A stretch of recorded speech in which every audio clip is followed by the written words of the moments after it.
Hello, I am so excited to bring this recipe to you today.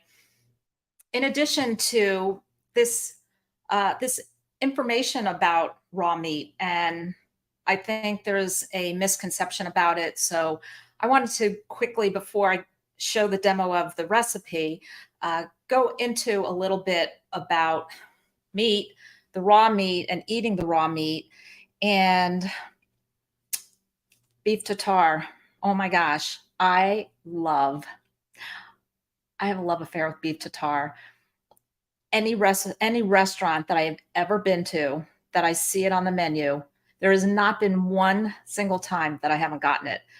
I love it that much. And I every time I have it, I say, I could eat this every day. And there's all sorts of versions of it. Many restaurants will put the raw egg yolk on it. In my recipe here, I have raw egg yolk mixed in because I'm not a big fan of oil. A lot of the recipes call for olive oil or avocado oil. I don't like the oiliness.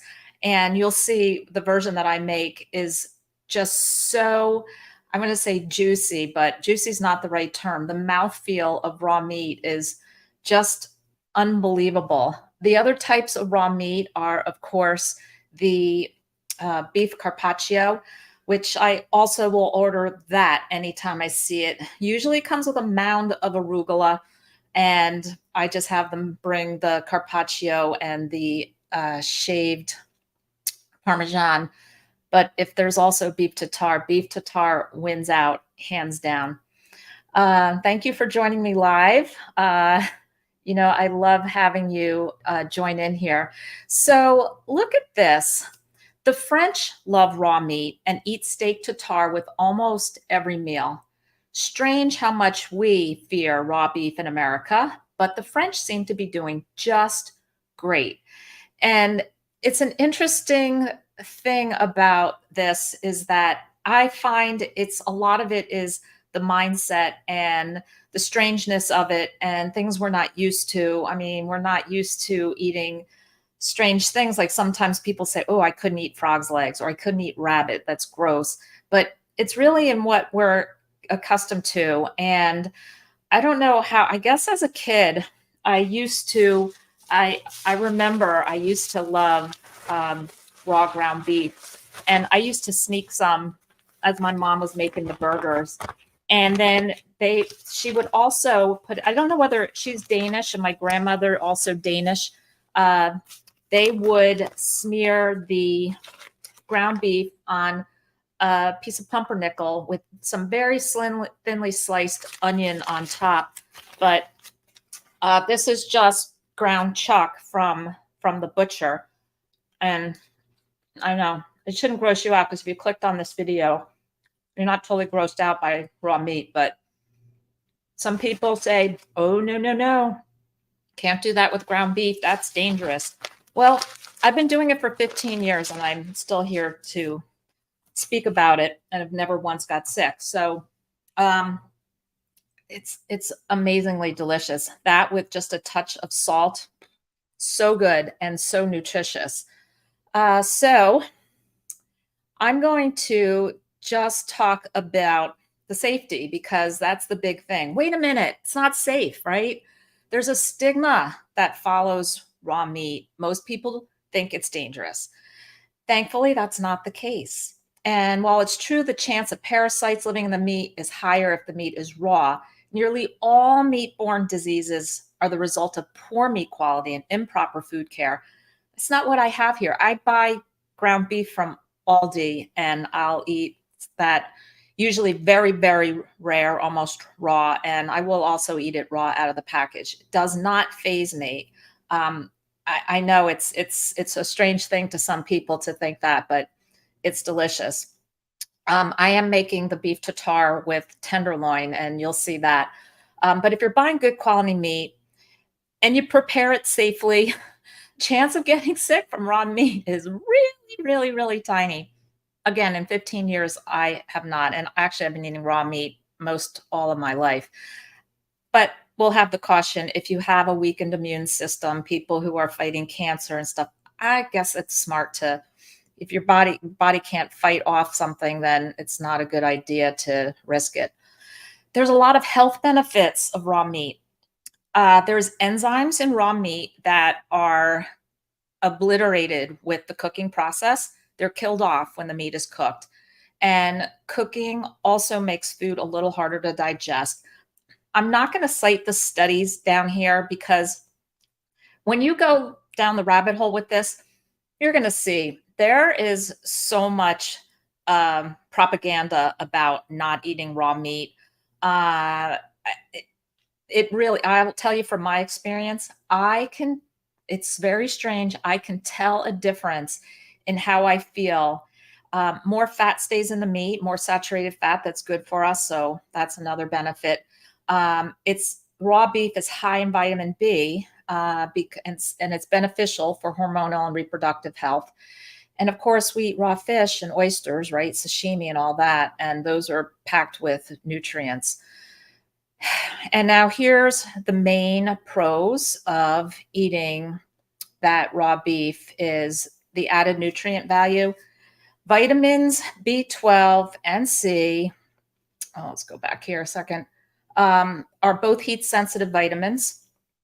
And let me just pull up my other, and that will deteriorate during the cooking process. So not that we're going to purposely start eating raw beef because we need a little extra B12 and C, but I like to throw it into my, actually, like I said, I eat most of my ground beef raw on the inside. So, and the enzymes that I mentioned before, beneficial for both health and digestion that are knocked out when you cook it. So the other nutrients that are decreased during cooking of any cut of meat, calcium, sodium, potassium, magnesium, and phosphorus. They're decreased during the cooking with thiamine, showing the highest losses from 73% up to 100%. So I don't know. These are things I don't know if you knew about the raw versus the cook, but I think it's really kind of interesting to talk about. And the protein content becomes less digestible when cooked at high temperatures. I always tell people, do not eat your meat well done. You're cooking out and off and making it harder to digest and less nutritious. And I try to keep telling people, like I wrote here, if raw isn't your thing, try to see if you can wean yourself down toward medium, rare. I'm not saying you have to go blue raw, but or totally raw, or what they call blue rare. But just think about it. And I know it's a mindset thing, so it's not something that's going to come easy. So Judy Cho has this great book, Carnivore Cure, and she has this graphic that I threw up here for ground beef and looking at the pros and the cons of it raw versus cooked. Let me get that up a little bit bigger for you. And so you can see here, the pros of the raw, more nutrient density, definitely more convenient, easier to regulate your appetite for some. And I find I get fuller on a smaller amount. It's just a very interesting thing. And I'm actually going to start, now that I made this beef tartare, and I'm going to tell you, it's a killer recipe. It's so good. At least it's to my palate after over a decade of trying beef tartare in fine restaurants. This is my absolute favorite. So, so you can look through this here, the pros and the cons of the cooked versus the raw. For the cooked, if you are somebody who reacts to histamines, it's not as good, and you lose some of the fat content. And I think that it's just interesting. Now, did you know there's actually a word for this? Omophagia, the noun, eating of raw food, especially raw meat. So there's omophagic, omophagous, and omophagist. I guess I'm an omophagist. So that's kind of interesting. And I'm going to go to, I'll go over to your comments after I head over now to the recipe. Okay, so What I'm going to do now is show you, I just videotaped the making of this about an hour ago. And of course, this I'm going to show you is the outcome of it, and just absolutely incredible. So let me put up the video. And so what happens with beef tartare that's really great is you can take a plate just like this that I'm showing right here in the video. In the center, I put the 2 tablespoons of mustard and the raw egg yolk. On top, I make a little well. And then around it are the extras that go in. Now, of course, I know carnivore, the whole thing, no plant food. I don't care about that. This is a little like accoutrements that are in par along with spices to me. So what I have in here is typical beef tartare ingredients, which are I've got organic capers, and I have these cornichons, which are these little gherkin pickles. And the other thing that I put in here, every recipe has very finely chopped shallots. I can't be bothered with that. And I know, you know, I am so simple with this type of thing that I'm going to tell you my secret magic trick if you want to add a little onion here or there in any of your recipes. I love this one. It's by Lighthouse. It's dehydrated. It's freeze dried, little tiny. You can kind of see just little red onion bits. It is so good. Just to put that in while I'm sauteing some bacon bits and then make an omelet with this. But it works so good in this recipe because it just hydrates when it hits the moisture. So that's my quick, easy tip on that. But I'm going to show you. I'm going to go, let's put this. Where are we here? Okay. No, why are we not playing here?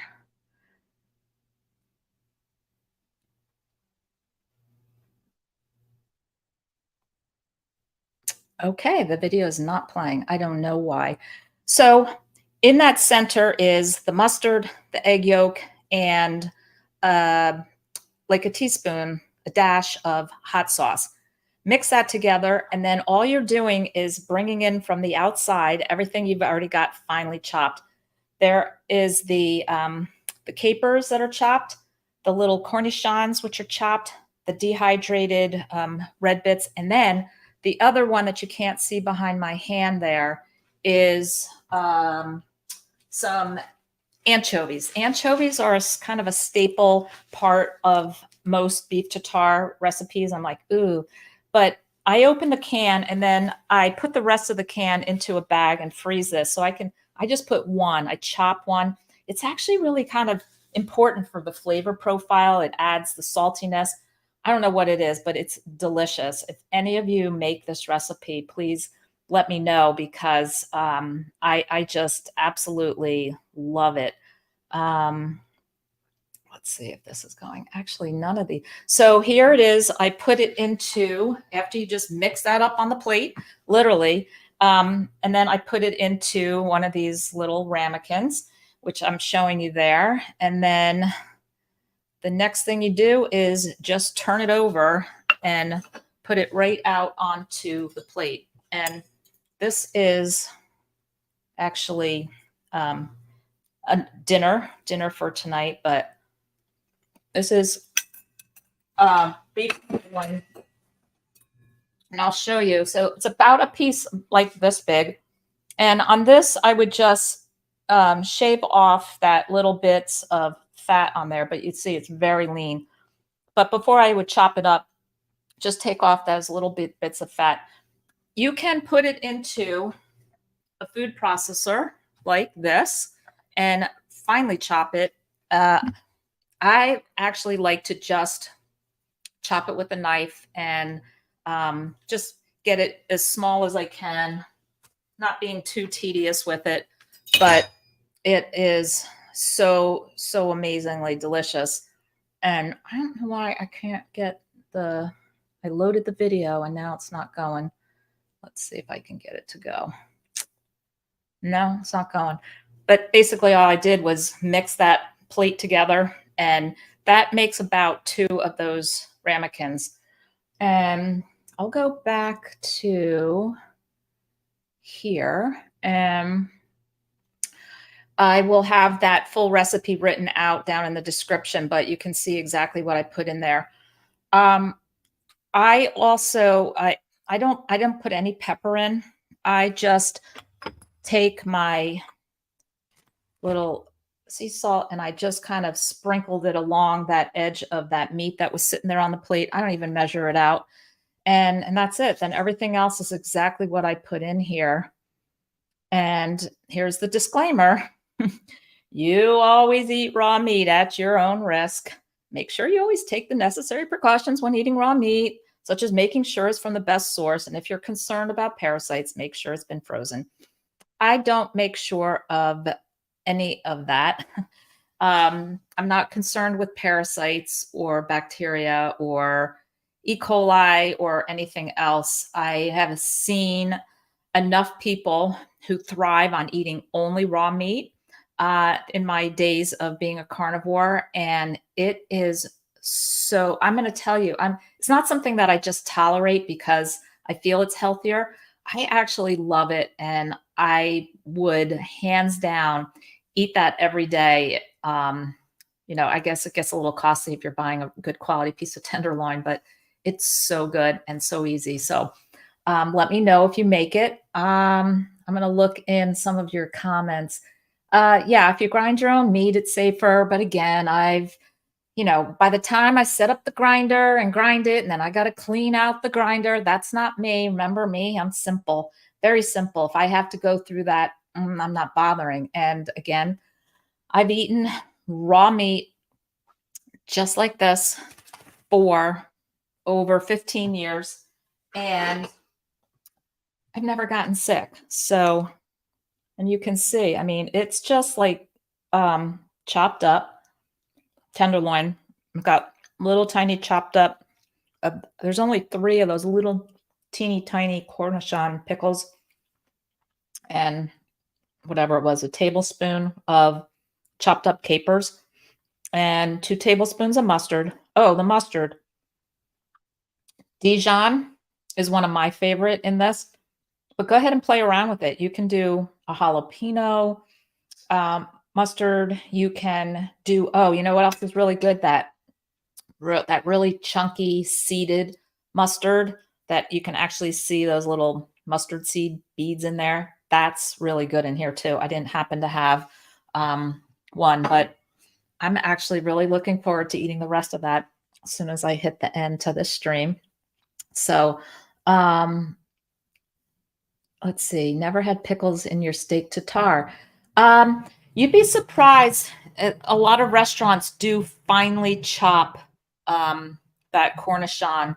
And actually, what I always thought was capers, because capers are also something very, very commonly in them, is actually also sometimes with the Cornichon pickles.